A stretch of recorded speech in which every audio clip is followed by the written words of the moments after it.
Jean Messia voulait réagir déjà, je vous vois. Oui, tout à fait, parce que bien sûr c'est un drame absolu et je partage la douleur de la famille, mais il y a un certain nombre de médias qui doivent se sentir particulièrement ridicules aujourd'hui.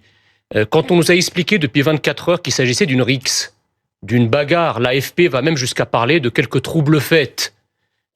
Qu'en 12 euphémismes cela est exprimé. Vous avez déjà vu, vous, des troubles faits ou des bagarreurs ou une rixe terminée par 50 membres des forces spéciales du GIGN mobilisés pour arrêter les criminels? Il ne s'agit même pas d'une razzia, comme j'ai pu l'entendre, qui ne veut rien dire en l'espèce. Il s'agit d'un mini-pogrom. Voilà de quoi il s'agit. Une razzia, c'est Marine Le Pen qui a employé ce n'est pas le bon terme, parce qu'une razzia, ce sont des gens qui arrivent pour piller, pour violer, pour etc. Et le meurtre, évidemment, fait partie de la panoplie. Mais là, en l'occurrence, c'est un mini-pogrom.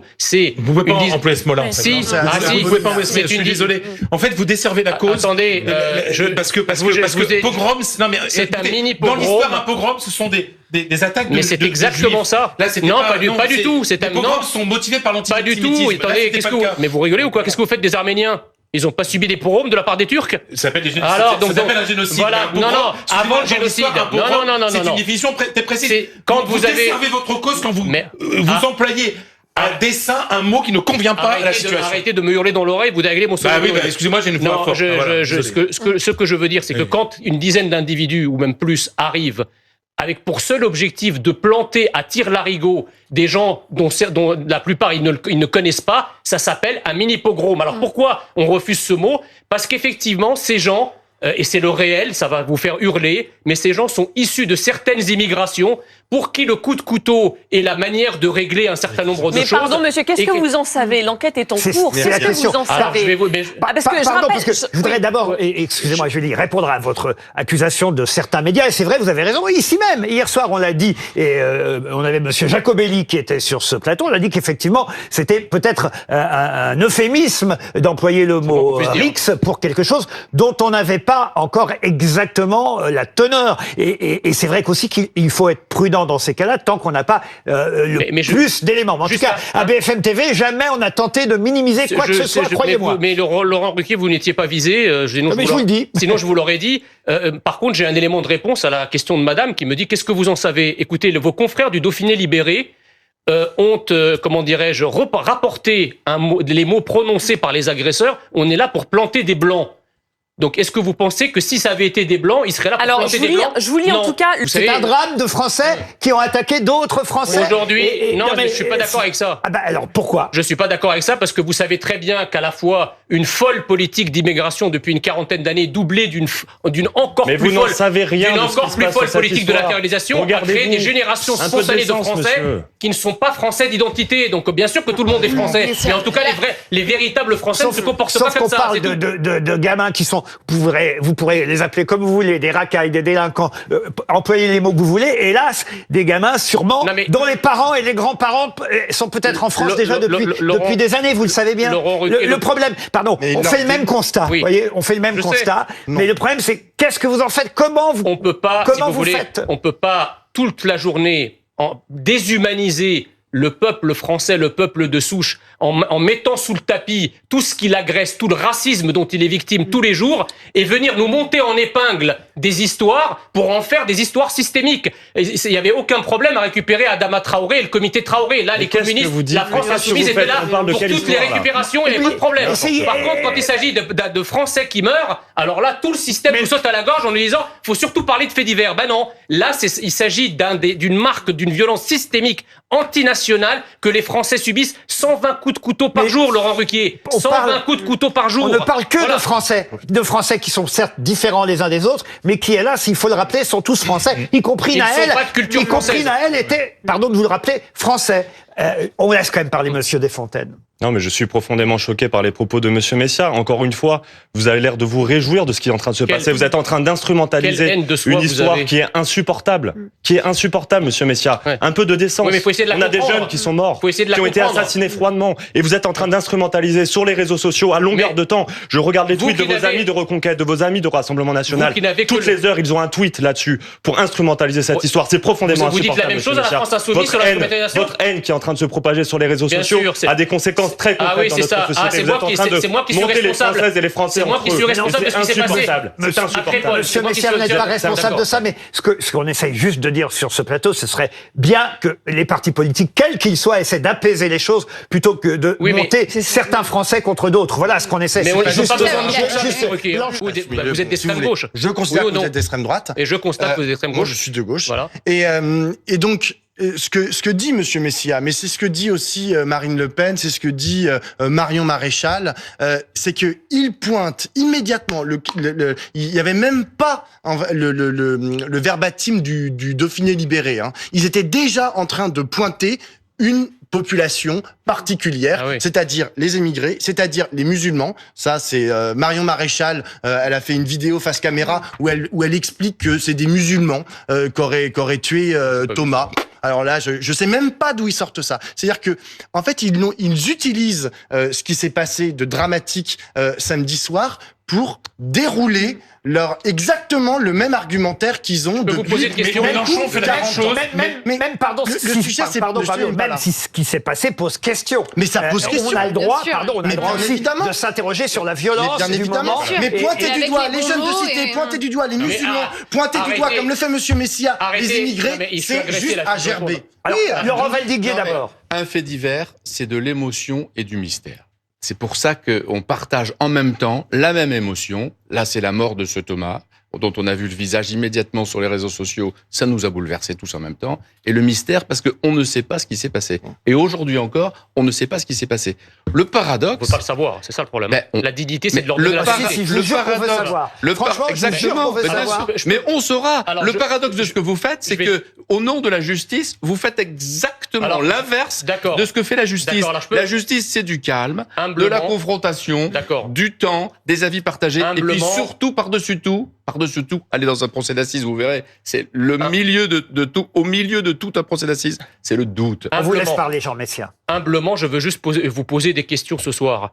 Qui, dans notre pays, aujourd'hui, je parle d'aujourd'hui, agresse les juifs, agresse les homosexuels, la communauté LGBT, agresse les Français ordinaires dans la rue? Est-ce que c'est pas... la seule fois où je me suis fait agresser par des gens, c'était pas la manif.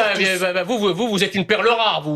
D'ailleurs, je comprends même pas comment on peut continuer à parler d'armes blanches dans la mesure où c'est de moins en moins un blanc qui est derrière le manche, si vous voulez. Les 120 coups de couteau qui sont donnés par jour. En fait, excusez-moi, là, vous me parlez du crime de Crépol, mais excusez-moi, ils venaient d'où ces gens-là? Ils viennent d'une cité qui est à côté dans un quartier sensible.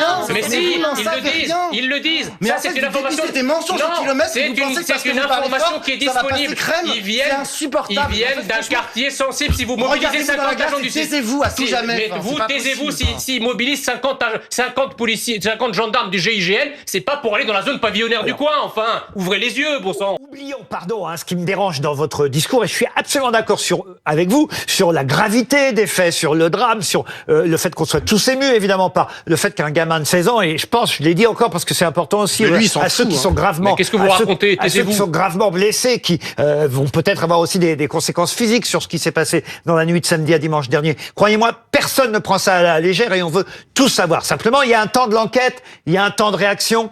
Il faut aussi se méfier. Mais monsieur Ruquier, il y a déjà des éléments qui sont disponibles. On sait. C'est pas un crime de les utiliser. On récupère à tire-larigot et à l'instant, lorsqu'il s'agit d'un crime raciste, ce n'est pas ce que je suis en train de dire. Lorsqu'il s'agit d'un vrai crime raciste, dans un sens de racisme, mais quand il s'agit d'un racisme anti-français, ce qui est le cas en l'occurrence, parce qu'ils sont partis planter des blancs, mais là, on est interdit de le dire, c'est quand même dingue. Vous n'êtes pas enquêteur, vous n'êtes pas policier, vous n'en savez rien, l'enquête est en cours. Donc vous respectez les enquêteurs. C'est pas vous pour l'agression du jardinier qui avait parlé d'un abominable tentative de meurtre raciste. J'en ai pas parlé, en revanche. C'est Jean-Luc Mélenchon qui l'a fait. Parce que vous me parliez des coups de couteau. Vous me parliez des coups de couteau. En l'occurrence, en effet, il y a une personne qui a traité, je le cite, de bougnoul à une personne et qui lui a mis un coup de cutter. C'est parfaitement scandaleux. Un gars de 70 ans qui a cuté. C'est parfaitement scandaleux. Mais si vous dénoncez ça, dénoncez le reste. Je dénonce tout. Ne soyez pas borgne. C'est ça ce que je veux dire. Ne soyez pas inépligible dans vos dénonciations. Ras-le-bol que vous divisez les Français et les Français entre eux.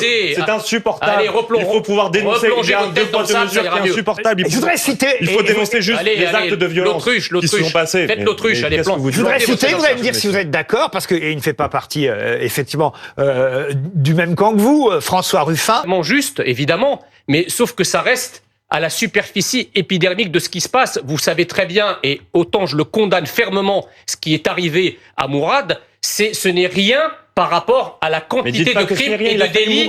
Il a fait égorger quand même au cutter. J'ai commencé par... Non mais attendez, j'ai commencé par dire que c'est un acte grave et c'est un acte que je condamne. Oui, mais vous dites que ce n'est rien juste après. Je parle en nombre. Mais n'essayons pas de comparer. Statistiquement, ça n'est pas la même ampleur. N'essayons pas de comparer les faits divers. C'est pas Si ce qui s'est passé à Crépol, ça avait été une fête de la diversité et que vous aviez dit une dizaine de personnes blanches, des skinheads, qui avaient attaqué la fête du village à coups de batte de baseball, vous auriez parlé de racisme ou pas? Je l'aurais condamné fermement. Vous auriez parlé de racisme ou pas? Vous Dites savez, le mot. Monsieur Messia, vous savez, auriez parlé de racisme. Ce genre de soirée, Monsieur Messia, laissez-moi répondre. La gauche et l'extrême gauche, toute la gauche et l'extrême gauche auraient eu des crises tonico-cloniques pour le dénoncer. Là, rien. Essayons que ce soit pas politique. C'est juste ça qu'on essaie de dire un moment. Fred Hermel. Mais oui, en fait, ce que dit François Ruffin, c'est ce que ne font pas le reste des politiques. Vous prenez simplement les deux extrêmes. Marine Le Pen a tweeté sur Crépol, Jean-Luc Mélenchon sur Mourad. C'est aussi bête d'un côté que de l'autre. Mais en fait, c'est comme si chacun avait ses morts.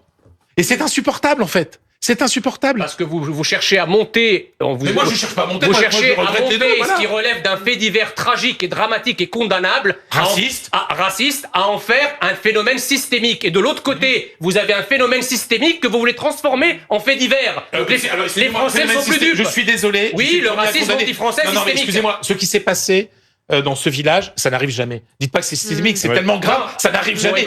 Jamais dans un village. Mais même le ministre de l'Intérieur a reconnu la surreprésentation de certaines immigrations dans les actes de délinquance et de criminalité. Vous n'allez pas le nier. Jamais dans un village comme ça. Si ça nous choque, c'est parce que ça paraît quand même. Ça paraît exceptionnel. Mais attendez, mais quand les flics ou les gendarmes, c'est aussi pour ça que ça nous choque. et les gendarmes arrivent dans des cités qui se font caillasser, qui se font on est d'accord. Immolés par le feu, c'est quoi? Ça, on est d'accord, mais justement, on n'est pas en campagne.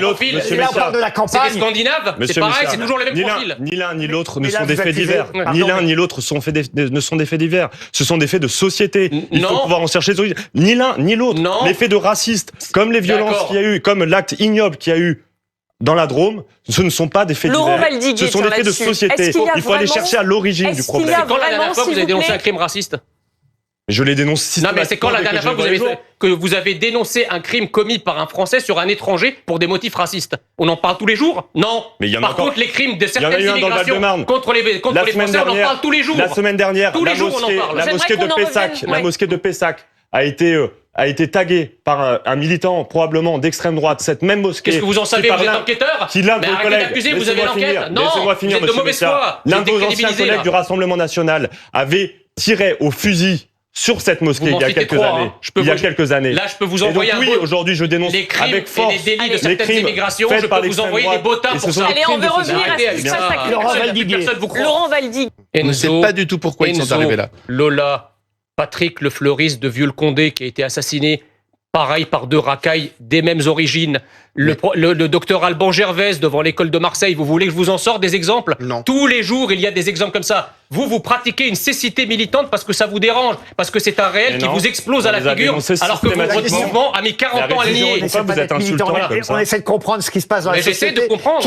Qui hélas, et on le déplore, est de plus en plus violente. Ça, c'est un constat. Et il va falloir que quelqu'un trouve un jour des solutions. Gérald Darmanin l'a reconnu. Sur la